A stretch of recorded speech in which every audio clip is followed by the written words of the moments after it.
How to dispute a charge with Bank of America. Hi, everybody. In order to do so, you may follow up the steps. So, here, what you may do is first of all head over to Bank of America online banking site. And once you're right here, you may just go ahead and use up your credentials in order to access the online banking.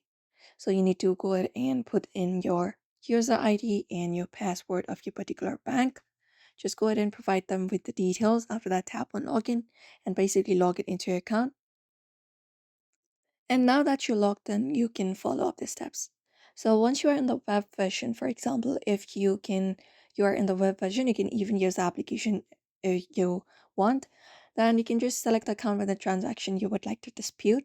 So you can just go ahead and look out for the transactions and select the account with the transaction you would like to dispute, and then select dispute this transaction link. Follow up that process, find it out, follow the instructions, and once your claim has been submitted, you can check the status of your claim within the mobile app or the web or even on your computer.